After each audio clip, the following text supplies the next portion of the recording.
Hello everyone. सो आज हम लोग देखेंगे एलाई कमोडिटीज जो कि करता है कैशू बेचने वाला काम करता है। वो अफ्रीका से कैशू जो रॉ मटेरियल होता है वो कैशू लेके आके फिर इधर प्रोसेस करके बी टू बी प्लेयर्स वगैरह को बेचता है। ठीक है।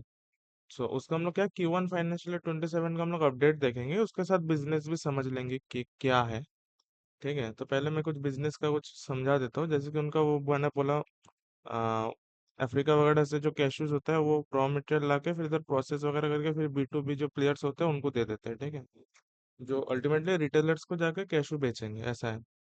तो प्रोसेस वगैरह करके जिसमें नमक वगैरह डालता है, फ्राई वाई करके, ठीक है, या साफ करके देता है। ठीक है, कैशू से, ऐसा है। उनका कहना है कि हम लोग उसके बाद क्या करें, जो कैशू का जो सेल्स होता है ना, शेल्स, उसको कलेक्ट करके उससे भी हम लोग ऑयल वगैरह एक्सट्रैक्ट करेंगे, जो कि काम आता है तुम्हारा पेंट इंडस्ट्री में। ठीक है, केमिकल इंडस्ट्री में। ठीक है। सो वो भी हम लोग करेंगे। तो लोग क्या कर रहे हैं, हर एक पार्ट को यूज करना चाहते हैं, ऐसा है। ऐसा है। ठीक है।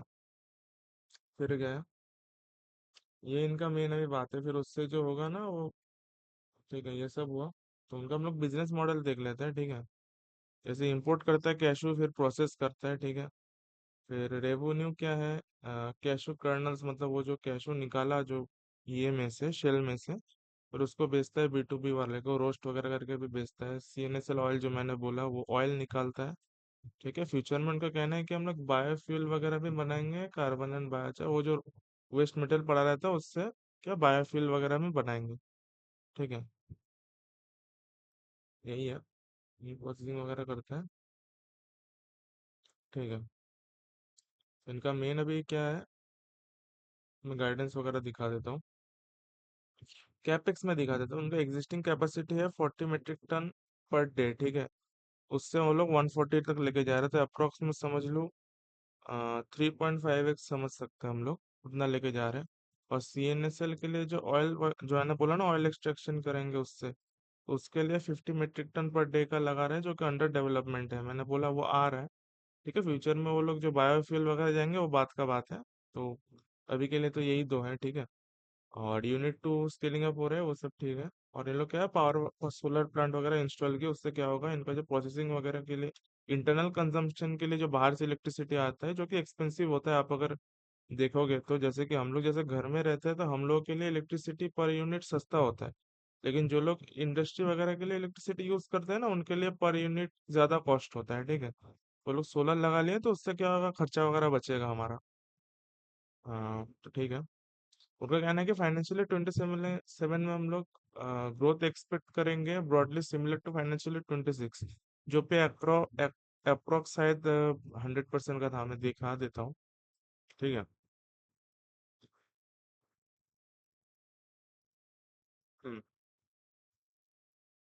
109% का था, सॉरी, 109% का था इनका रेवेन्यू ग्रोथ।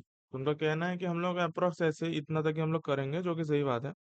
और H2 फाइनेंशियल 27 में एक्सपेक्टेड है कि बेनिफिट करेंगे हम CNSL ऑयल कॉर्पोरेशन से। और एबिटा मार्जिन हम लोग हिट करना चाहते हैं 10 से 11% का नियर टर्म में। और फाइनेंशियल 28 वगैरह का तो कुछ गाइडेंस दिया नहीं है। ठीक है, यही था, कुछ कुछ कैपेसिटी वगैरह बढ़ा है मैंने बताया, और जो प्रोडक्ट वगैरह जा रहा है। ठीक है। उनका पेट मार्जिन था 5.59% का, और रेवेन्यू था 381 पॉइंट समथिंग का। पेट था तुम्हारा 21.3 का, और एबिटा मार्जिन 10.58 का है। ठीक है।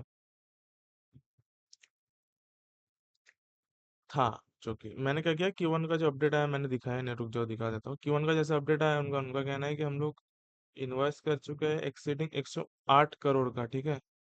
Indicating strong business activity and customer demand, जो कि सही है। 108 करोड़ का भी इन्वॉइसिंग कर सकते हो, मतलब रेवेन्यू ही पकड़ लो आप। ठीक है। 108 करोड़ का। तो उनका कहना है कि 108 करोड़ हम लोग कर चुके हैं। और Q1 का जो प्रोडक्शन, Q1 के लिए जो प्रोडक्शन कैपेसिटी हम लोगों का पास है, उसका 81% ऑलरेडी बुक हो चुका है, जो कि मतलब हमको दिख रहा है डिमांड बहुत ज्यादा है इसके पास। ठीक है।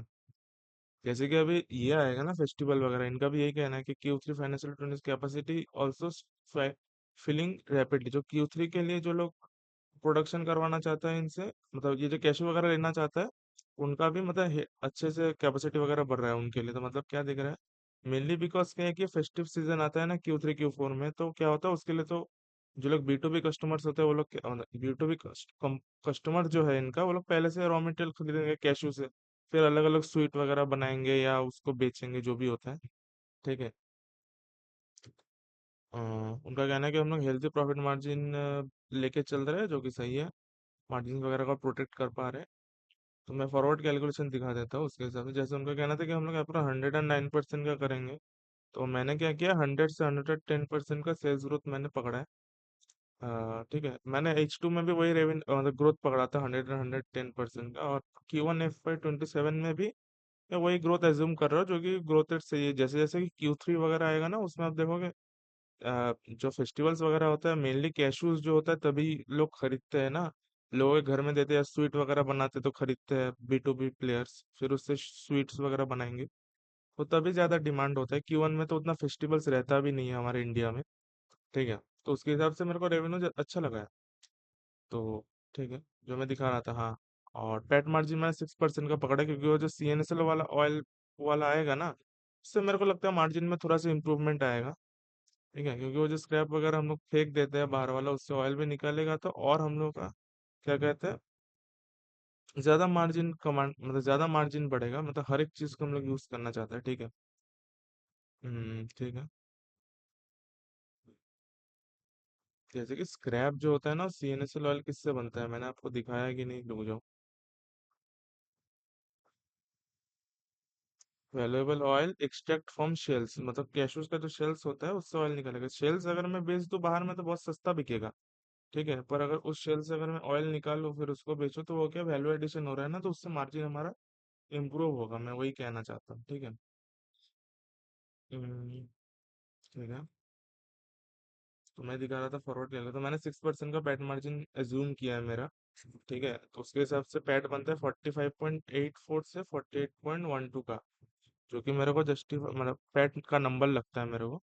पिछला साल अगर आप देखोगे पैट नंबर कितना था, 21 करोड़ था, तो अप्रोक्स उनका पैट ग्रोथ हो रहा है 118% से 129% का, जो कि सही है।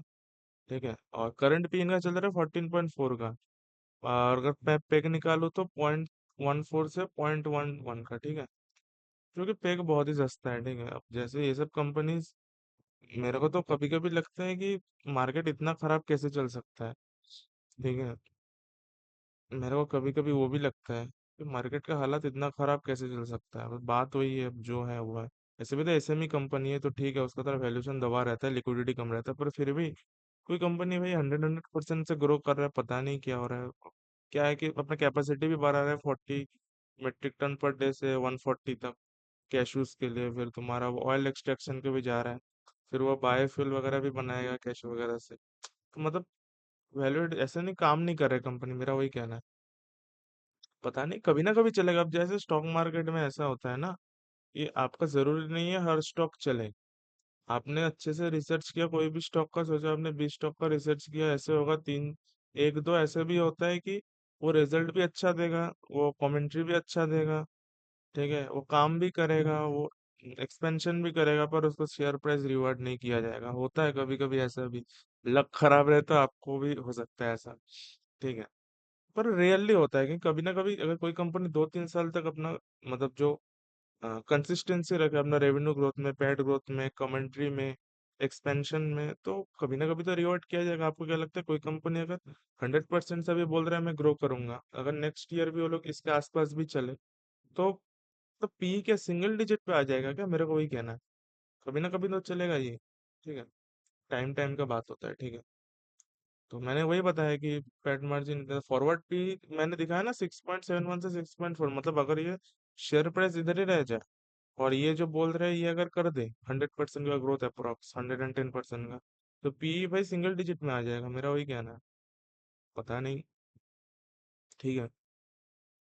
जो कि सही है, रिजल्ट वगैरह मेरे को भी सही लगा, और एक्सपेंशन वगैरह भी सही है। मैंने आपको बिजनेस भी समझा दिया कि बिजनेस क्या है इनका। ठीक है, तो देखो इधर 1 साल में 100% का ग्रोथ किया है, और फिर भी ये लोग करना चाहते हैं हमारा 100% का ग्रोथ, जो कि सही है। ठीक है, प्रॉफिट ग्रोथ में मत देखना है, प्रॉफिट यही कम था, ठीक है, इसलिए आपको ग्रोथ 700% का दिखेगा, ऐसा कुछ नहीं। बेस छोटा था ना, इसलिए। ठीक है। ठीक है, देखते कैसे एग्जीक्यूट करता है वो। मेरे को तो Q1 का अपडेट डिसेंट लगा है, क्योंकि जैसे जैसे Q3 वगैरह आएगा मेरे को फिर दिखेगा कि असली में क्या हो रहा है, कैशू वगैरह का जो डिमांड वगैरह आता है मेनली वो फेस्टिव सीजन में आता है ना, लोग कैशूज खरीदते हैं, लोगों को देते हैं। या जो बी टू बी बिजनेसेस है वो कैशू बेचता है रॉ, या तुम्हारा स्वीट्स वगैरह बना के बेचता है, तो तब ज्यादा इसका डिमांड होता है।